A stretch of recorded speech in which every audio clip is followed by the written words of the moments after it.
Standing up in McKinney, this is According to Callus. Episode 531, coming to you on the 16th of November, 2023, hastily titled, No More Military. Yeah, we're going to touch on that here in just a moment, but before we get into the subject matter of the day, as long as my voice holds out on me here, right? Mm-hmm. Let me ask you, please stop what you're doing. Follow this program. Like and share and subscribe it. Go to your favorite podcatcher. Doesn't matter what one it is. Follow along. Join me. And if you want to go over to the social media side, I have a page and a group on Facebook. I do visit Gab. I do visit MeWe. And apparently I haven't been kicked off of YouTube just yet. Perhaps what I have to say today will get it there, but we will see. Again, this is in part inspired by the fact that it was Veterans Day on the 11th, right? 11/11. But secondarily, or most recently, I was listening to Brian McClanahan's program, and he was talking about the idea that there's just not a lot of recruits right now. So that, coupled with the fact that, Veterans Day had been within the last few days, and this is kind of a subject near and dear to my heart. I know I've talked about this a little bit in the past. I know I've talked a little bit about the service that I did, which I don't want to oversell it, okay? But I got to thinking about it, and I felt like this is something that shouldn't be passed up. So I've got three primary points here that I want to hit on. The first is the mission. What's the problem? Second, what are we doing and why are we doing it, right? And third, who are we serving? So let's sit back for just a minute and let's gather our thoughts and move forward. All right. Now, I've always been straight. I served for a couple of years in the early 90s. I didn't do anything fantastic. I didn't have any, special thing. I was in the Navy. I was in peacetime Navy. Now, all the other veterans, those that actually served and saw combat, they're always very gracious to us guys, right? They tell us that we should still be proud. We shouldn't feel like we don't measure up. Well, that's all well and good, but I'm here to tell you, I don't measure up. Somebody was actually in combat and got shot at. What I did doesn't equate. So, lest anybody ever thinks that that's something I believe, no, that couldn't be any further from the truth. That being said, I have no shame. I'm very happy that I was fortunate enough to not ever have to go see combat. That I didn't have to endure the troubles of being in a wartime conflict. Does that mean I wouldn't be willing to do it? Does that mean that it's not in me? No. It just means I was fortunate. I missed out on it. And anybody that's actually experienced that would probably tell you to be grateful and thankful. Now, I have only spoken to probably about 100 different people that were actual combat veterans, and I'm speculating it was 100. I don't have an actual number, but it's been a lot of guys over the years. And they all say the same thing. Well, no, you don't want that. I mean, very rarely does somebody actually want that. So that being said, I want to put it in that context, right? There's nothing special. There's no great voice of wisdom here. It's all, from my understanding, what I saw and how it relates.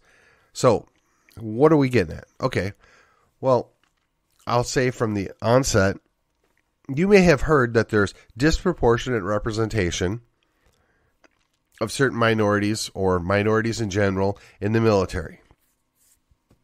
From what I understand, and look, I've been out for over 20 years. I don't pretend to keep up on it because why? But at the time I was in, I don't believe that is accurate. I mean, within a percentage point of the population or two, I'm not going to lose sleep over that. What I will tell you from my own limited interactions, there might have been a disproportionate representation from people in the South or poor people, maybe, right? And when I say poor people, I just mean people that are not very well off. Does that mean they're stupids or they're slow or they're incapable? No, none of that. That doesn't correlate with intelligence. Not at all. At least not in my experience.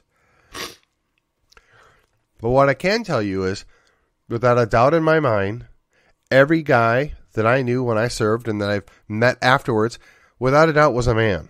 And almost all of them were man's men, or men's men, if you prefer. There wasn't an effeminate one in the bunch.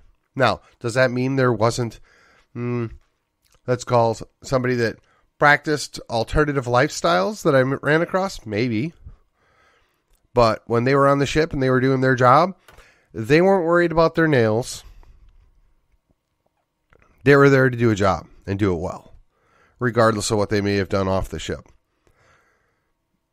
Now, I know there's lots of jokes about the Navy and whatever else. And look, if you've been in the service, that's part of the deal. You mock the other branches. Everybody loves to dunk on the Air Force, mostly because it's just super easy. That being said, where am I going with this? I fear we've killed the golden goose, right? The goose that lays the golden egg, if you will. Now, I remember in my history, they talked about the reason why the Roman legions began to fail. That's because the Roman legions were no longer filled with the Romans. They were no longer filled with men who actually had a vested interest in what Rome was doing. Now, that's a very simplistic explanation. Yes. And some of it came from the fact that as they became more successful and more rich, they quit caring about anything other than themselves. And that may be true. But the military has strangely, at least for the last, let's say 20 years, maybe not that long, let's say 15 years, rejected the idea of, let's call them masculine males that are from a Christian background participating in such a way that they get to be masculine. Indeed, if you tell men, we don't want you to be men, and we don't want you to do manly things in the military, which has always been the place that men go to be manly and do manly things, is the military, then why would they continue to do so? Now, look, you can interpret that how you want. And it's an overly simplistic view of things. But when you tell people or a generation that we don't want you here because we have other goals, it doesn't matter what you think about those goals or how lofty or egalitarian they are. It doesn't matter. If you tell people we no longer want men to be men, they're not going to be men. And the same holds true in the military. So we've destroyed that. We've taken that away, that outlet. The military has historically been an opportunity for people to do better in life, to improve themselves, to move up in the world, to get an education, to learn valuable skills. They then turned it into a job. They then made it into a career path. They then justified all the bureaucratic garbage that went along with it. Now, was some of that necessary? Sure, of course. But I heard the statistic that for every 3 men in the field, there's 97 people supporting them. That just doesn't seem very efficient to me. I'm in the Navy back in the day, and honestly, I'm going to guess 10% of the people on the ship maybe we could function without, but pretty much everybody else on that ship, and including the majority of that 10%, would be missed if they weren't there. I mean, it doesn't do you any good to have a ship that's full of engineers and has nobody to do the other maintenance. It doesn't do you any good to have a ship that's full of all the people doing the maintenance and everything else, but nobody can read the charts and steer it or do the communications, right? There's all these jobs that are there specifically. Everybody's supposed to work together. It is a teamwork operation. Now, I'm going to set aside the whole women in the Navy or women in the military in general issue, because I think that's been a major distraction. But setting that aside for just the purposes of this discussion, you don't create a military to cater to exceptions to the rule.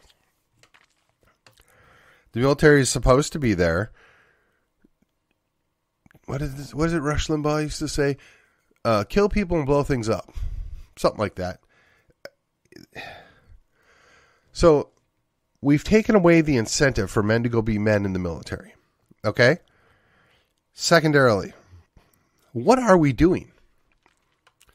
Why would I go serve in the military for the United States to go fight in a endless, fruitless war overseas? For reasons that honestly don't make any sense to the vast majority of the people. And you may say, well, we're out of Afghanistan now. We're out of Iraq now. But explain to me, why are we in Syria? Why are we in Ukraine? What are we doing in Israel? What are we doing at 156 other bases or whatever it is all around the world, or 156 nations all around the world? Who knows? Who cares at this point? But why are we there? What are we doing? What's the purpose? Now, if you want to make the argument that we're protecting freedom of the seas, okay, that explains the Navy. That doesn't explain the Army or the Air Force. I mean, at least in part, you could justify the Marines because they go with the Navy. But again, why are we doing it? What are we trying to justify?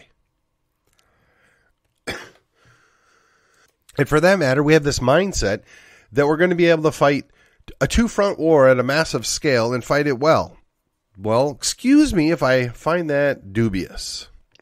Excuse me if I think that might be just a little bit beyond reality. Allow me to elaborate. We are no longer the sole superpower. We are no longer in a bifactional world where we're playing off each side. We are no longer actually able to field a military full of manly men that are going to go do the work that needs to be done. We're not capable. Now, is that the fault of the people that go and serve? No, that's the leadership. And our leadership doesn't know what the role of the military is. Now, I heard, that they do all their social engineering and experimenting through the military. Well, that's true. That's been proven out. But let me ask you, how inspiring is it to serve in the military that does targeted ads to somebody with two moms? I mean, really? Again, we're catering to the exception to the rule here. How is it inspiring to have I want to say pervert, but that's probably not going to do justice. Let's go with mentally ill. How inspiring is it to have mentally ill individuals that obtain stars on their uniform? I mean, we used to run off people that were mentally unfit. We used to say, well, no, if you want to go do that business, we don't do that. Not in my Navy. I mean, I know it's all about being inclusive now. I get it. And we can't judge anybody for doing anything, no matter how repugnant it is. But there's consequences. There's consequences. So we're sending people to go do things that they don't understand why, for purposes that don't seem to have any benefit to our country. Whether we're mercenary-like or whether we're just being fruitless, I don't know. But it doesn't make any sense. Who in their right mind would want to go sign up to do something like that when they're not, in fact, serving their country any longer? I think that's a fair question. I think that we ought to evaluate, how did we get here? So we basically told the people that used to do this job in high numbers, we don't want you anymore. And then the ones that stayed, we said, well, we're going to go waste your time and efforts over in other places where they don't want you there. They don't care for you there. And when we mess you up for life, we're going to ignore you. We're going to write you off. We're not going to take care of you. Oh, you doubt me? Well, hey, you just go ask your friends over at the VA. Go find some veteran and see how that's worked. And they just ignore all the problems that there are.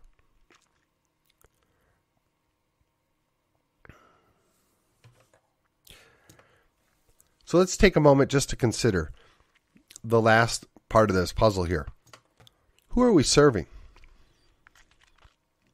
I mean, for me, it's very simple. I am over 50. I'm a little overweight, and I'm certainly out of shape. But if we were invaded, or if there was a legitimate threat of invasion, I'll find a way. I'm going to protect my family. I'm going to protect my home. And I imagine that anybody else that's an able-bodied, functioning brain male in this country would feel the same way. You come after my country, you come after my state, you come after my family, I'm going down fighting. There's plenty of that exists. We have not gone anywhere. We're past our prime, perhaps. We're not the front line any longer, but we're still around. And we know what's at stake. But let me ask you, if you're feeling like you're serving under the control of mentally ill or mentally incapacitated leadership, if you feel like everything we're doing is basically a giant waste of time, energy, effort, or just pointless, why would you continue to do that? Now, Brian McClanahan did bring up the idea that, during the Civil War, the high levels of recruitment that they were getting in the North were people that just needed jobs. They needed work. And he said, historically, that's how they've had their highest recruitment, when the job market's bad. Well, I got to tell you, I was no gung-ho, door kicker by any stretch of the imagination. But I certainly didn't want to serve full-time with somebody that was just there for the college plan. I didn't want to be with somebody that was just marking time. No, I got to be honest. I was marking time. I had a 2-year enlistment. I didn't know if I was going to stay for another year or two. In the end, I decided I'd rather go home and get married to my wife of 30 now years. But I didn't know that for absolute certainty when I signed up. I was open to the possibility that, hey, I might really love it in the Navy and I might want to stay a couple more years. Now, that would have changed my entire life. And when I ran the numbers, if you will, in my head, I decided what was best for me, what was best for my long-term life. Go home, get married, have a wife, have children, have a life. But some people make other decisions, and I respect that. And those are the people that should be applauded because they were willing to set it aside. But let me ask you, what does it mean then when their reward is, well, you went overseas and you fought for us, but you got injured, you got hurt. You did something that deviated slightly.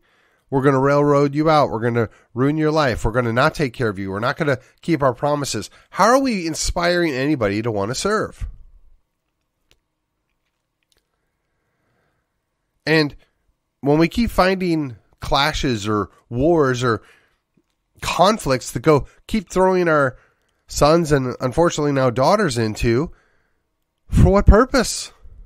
Oh, I know it's great for Boeing, Lockheed Martin, Raytheon, a couple of investors, one of which is apparently running for president right now.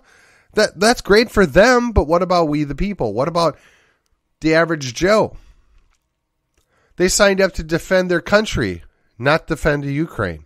They signed up to protect America, not Israel. They signed up to protect their home and hearth, not go play around in Syria.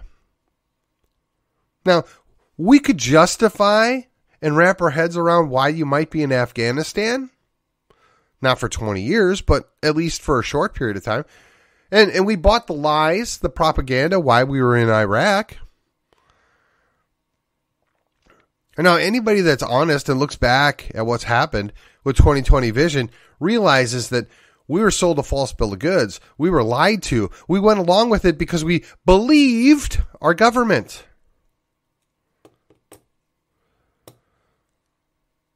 So let me ask you, if you're a Gen Z, why in the world would you want to go enlist? Why would you want to sign up to be an officer? Now, look, there are plenty of really good people that want to go do that. I'm not knocking them. I think that's still a very important and valiant thing to do, a role to fill, if you will.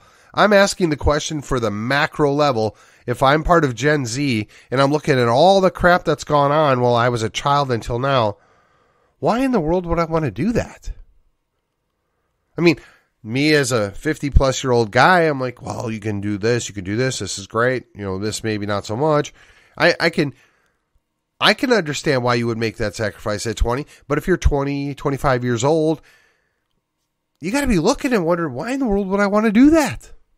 Can you fault somebody for thinking that way? Can you blame them for having their doubts? I certainly can't. I'm not going to pretend that I do. I mean, I get it. Again, looking at the idea that we have either incompetent, incoherent, or, quite frankly, mentally incapacitated or mentally ill leadership in a lot of roles in the military, who would choose to serve under that? Now, yeah, love of country, service, okay, yeah, that's going to override that for some people, yes. But we're talking about a generation, and we need a whole lot more than the few and the proud.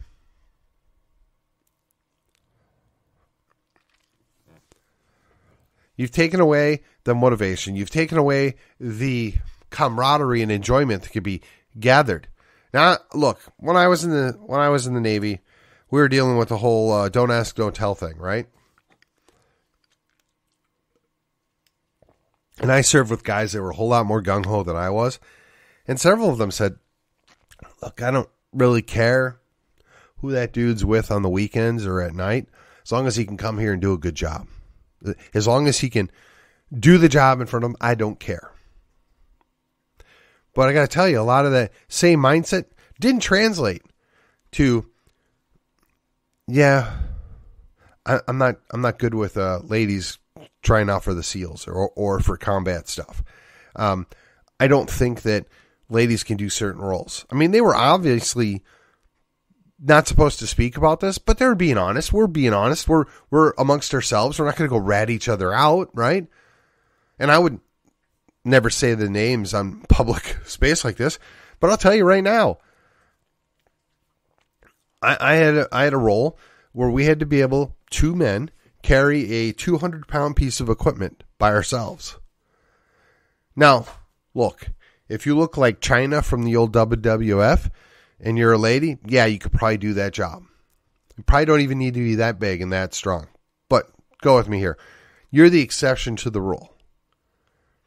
Maybe you pass the physical and you get to do that role, but why in God's green earth would we pretend that we're all equal? We're not.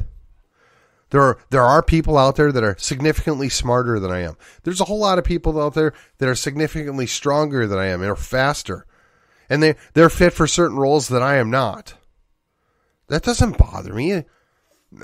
I'm not going to hold it over their head. So why would we do the same? Why would we start designing the entirety of the military, or for anything, or anything else for that matter, based on the exception to the rule? The rules are there for a reason. It's common knowledge. It's common practice.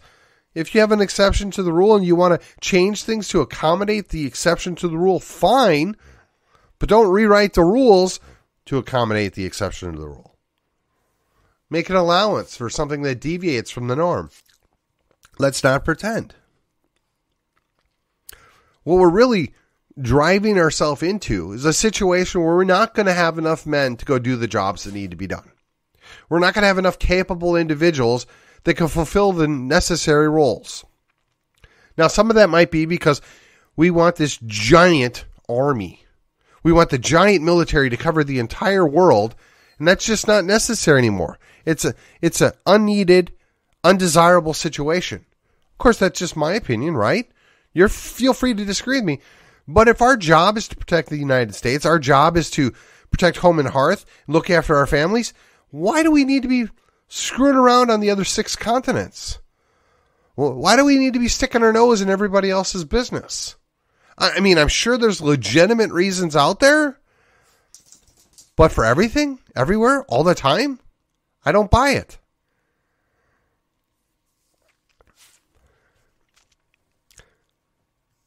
If you're a veteran, clearly you know what I'm talking about. If you're somebody that's currently serving, you have a general idea what it is I'm talking about. Now, maybe you're not allowed to talk about it. Maybe you think it's embarrassing. Maybe you don't think that you want to be going down that road. I get it, and I respect it. But let's not pretend it's not the case. Let's not just bury your head in the sand. We've got some serious issues. We're never going to fix it if we're not willing to talk about it. It's never going to improve if we don't reevaluate what's really important. And honestly, I'm just not convinced that being involved in a bunch of other continents in little, for lack of a better word, regional disputes that have been there for decades, perhaps eons in certain cases, that anything the United States is going to do is going to change any of it. Why would we as Americans, why would we as Texans think that somehow we're going to bring the magic sauce and fix it? I'm not convinced. I'm not willing to continue to play along with the charade. I'm not going to continue to trumpet that these are good things to be doing. We should just mind our own business. We should be peaceful. We should be friendly. We should encourage people to do the right thing, but we should lead by example. It doesn't seem to be that hard. And yes, that means we need a military. We need a strong military. By strong, I mean well-armed, well-trained, and able to go deal with problems as they arise. Not prepositioned and garrisoned around the world. But that's just my thought. Feel free to disagree, but we're running down a path where we might not have any other choices going forward. And with that, this has been According to Callus. I will let you go, and I will see you on the other side.